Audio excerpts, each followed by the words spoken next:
Nii, ma juba veits kuulsin niisugust naeru, et kõigepealt ma ütlen, et mul väga häält ei ole, mul on veits angiin veel, aga ma olen elus. Aga põhiliselt kõigepealt, kui ma ka rääkimas, ma ütlen, miks ma niisuguse töö tegin, on see, et ma õppisin sotsioloogiat. Ma ei tea, paljud teist teavad, mis asi on sotsioloogia.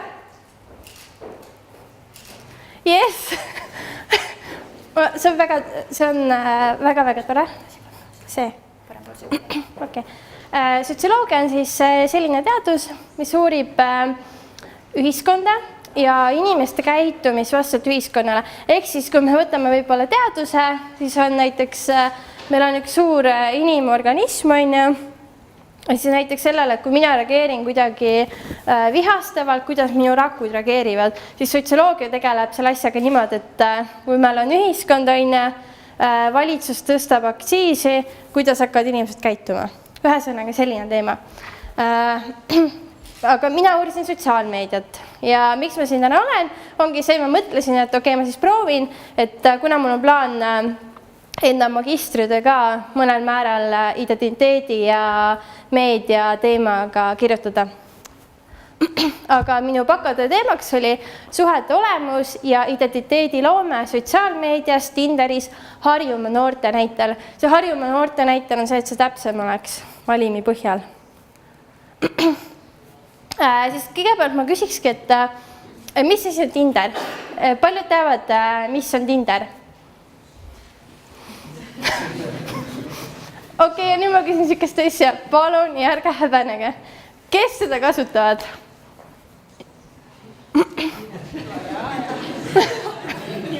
Ma ei taha seda uskuda, et nagu selles suhtes tõskan julgelt käed, et ma räägingi, et nagu miks inimesed seda kasutavad. Et see, kui sa tõstad selle käe, siis tegelikult ma ütlen juba ette ära, et see ei ole sellepärast, et sa üritad kellegiga kohe abielluma hakata.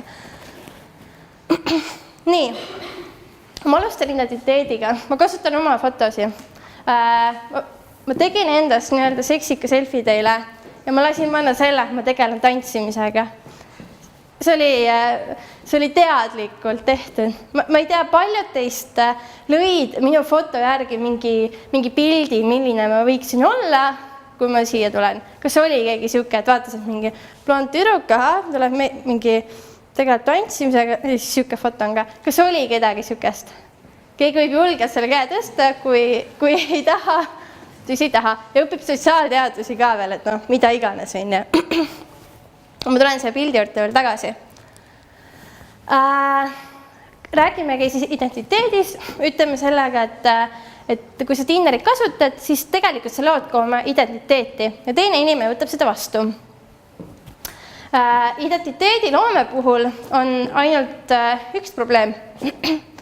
Kui sina lood mingit pidi enda identiteeti, sa ei tee seda võib-olla isegi vääralt, kui sa Tinderis teed seda, aga teine inimene võtab seda teistpidi vastu, mis tähendab, et kui ma lähen tagasi siia foto juurde, siis mina lõin seda ühtepidi, keegi võttis seda teistpidi vastu, aga see on üks näide ka sellest. Uno 27.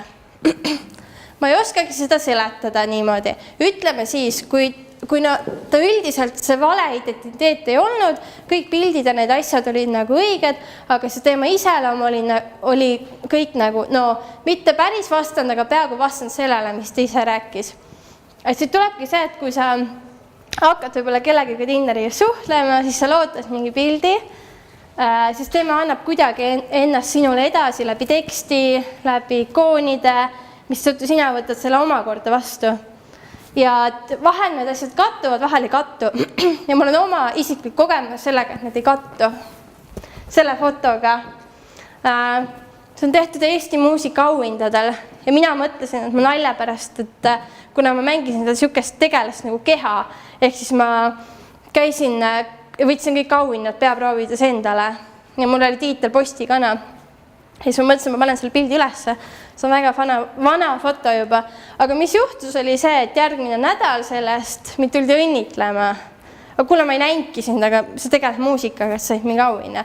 Üldiselt see on parim näide selles, kuidas siis inimene loob, mina ise panin oma Instagrami pildi, mõtlesin, ma teen midagi muud ja keegi teine võttis seda hoopis teistpidi vastu. Aga teistpidi on see, et me Katrin Liineberg, ma ei tea, kas te olete temast kuulnud, on sotsioloogia doktorant, ta oli mu õppejõud, tema uuris selfide tegemist Eestis, tegi teadustöö selfidest. Et selliseid asju teevad sotsioloogid. Ja tema nimetas ka seda, et mida me kõik teeme, kui sa teed endast foto, sa annad sellega edasi enda norme, enda väärtusi ja just see on see asi, kuidas sa lood teisele inimesele endast võib-olla selle aru saama, kes sa tegelikult oled. Aga sa ei tea kunagi, kas sa teed seda nii, nagu Tiineberg on kirjutanud või juhtub nii, nagu Jenkins kirjutas, et see võib ka vastanduda täiesti.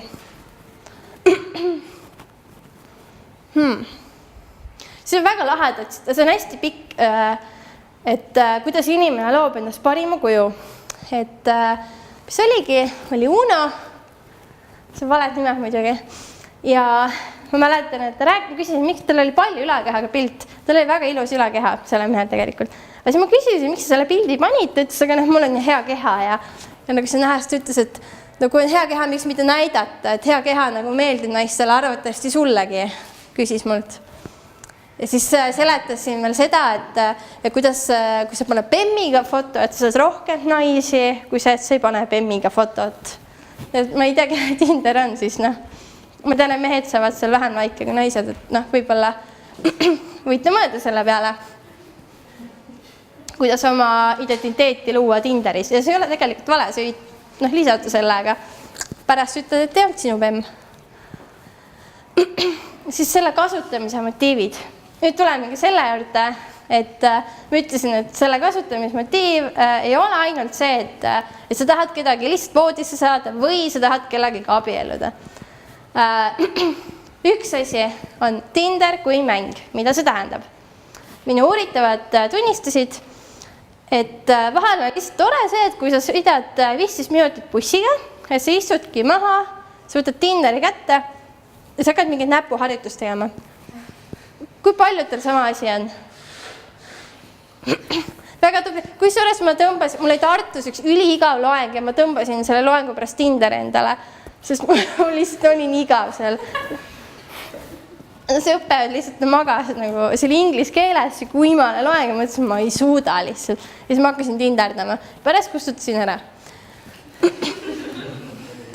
Siis populaarsus ja mugavus. Kas te olete kuulnud kohtingu saitidest? Kindlasti olete. Aga milles on probleem? Või siis, kas te olete kuulnud Facebooki grupis tutvused?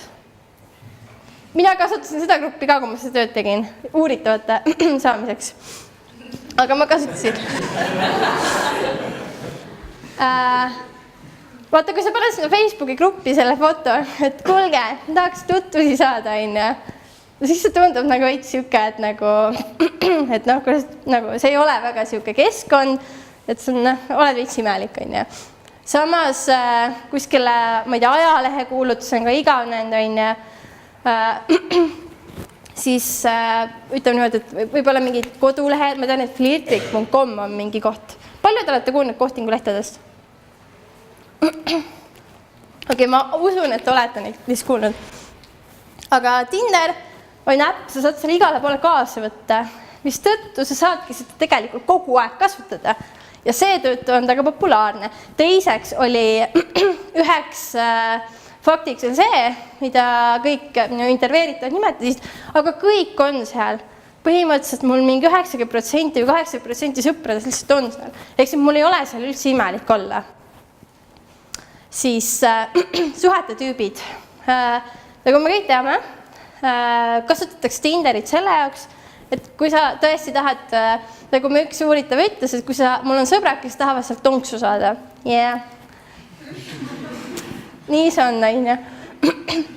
Siis on ka neid, mul oli üks intervjueeritav, kes keegi helistab mulle. Nii. Siis, kes leidis ka mu kallima sealt. ja reaalselt inimesed on seda abiellunud või siis nad on lihtsalt leidnud häid tutvusi. Ja mis oli eriti huvitav, oli see, et üks minu intervjueeritav nentis, et tema leidis tänu sealt saadud tutvusele endale töökoha. Sellepärast, et see saab tuttava, kes soovitas seda ühte kohta tööle. Need tõesti tegelikult igapäevane asi. Ei ole mitte midagi imelikku.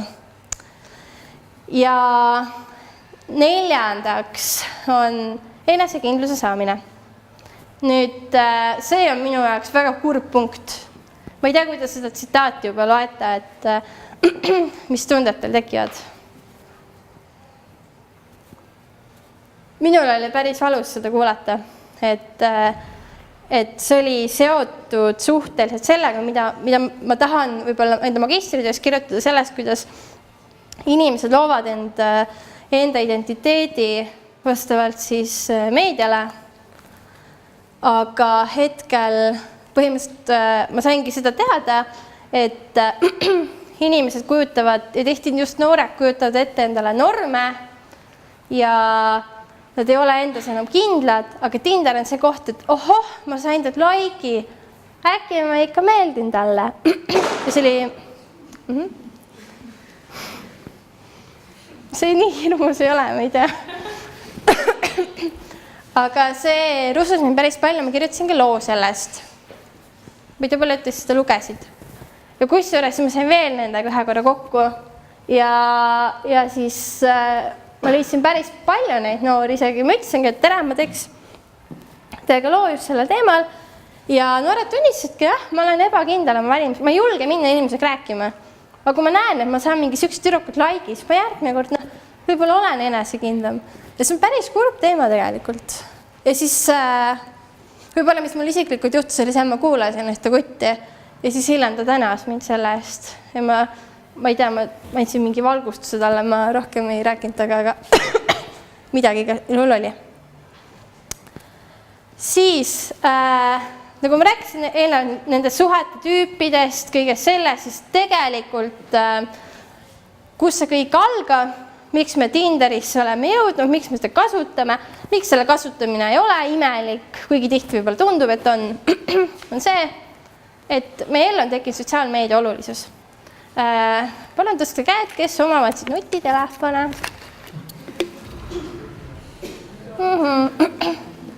Kes kasutavad neid igapäevaselt oma sõpradega suhtlemiseks. Ja rohkem kui peaks tegelikult on ja. Viimasel ajal nagu kirjutate rohkem kokku saate. Nii tööasjust kasutame kõik on ja. Nii tõstavad käed need, kes käivad tööl või kooli kõrvalt. Nii. Ja tegelikult sa hakkad mõtlema, et tööl, mul on kool, mul on eksamid on ja. Aga millal sa uute inimestega tutvud? Ja nüüd tuleb võib-olla see koht, kus me sotsioloog kõiki sekkuda siia. Meil on ühiskond, mis on muutunud kiiremaks. Meil on tihti 13-tunnised tööpäevad, aga üks sotsioloogia teooria osa ütleb ka seda, et inimene, mitte ainult sotsioloogia teooria osa, me kõik teame seda inimene sotsiaalne olend on ja. Te tahate tutvuda. Aga kuna nüüd ongi tekkinud seos, et meil on sotsiaalmeedia muutunud aina olulisemaks, siiski me tahame tutvuda, meil ei ole aega, siis tegelikult, mis tuleb välja, ongi see, et Tinder on vähemalt meie generatsiooni jaoks 18–30, ma kahtlen, et keegi väga palju vanem on. Ta on täiesti normaalseks osaks. Sellepärast, et me kõik oleme osa, peaks olema Y-generatsioonist, mis on siis teoreetiliselt Manuel Castelli järgi network sociality, ehk siis me oleme kasvanud keskkonnas ja veel enam meist tulenev põlvkond kasvab aina enam edasi ühiskonnas, mis on seotud siis internetiga ja see mõjutab meid niivõrd palju. Nii et see, miks me kasutame täna Tinderit, ükskõik mis põhjusel, see on igati okei. Et võt, mul vist slaidid otsa. Aitäh!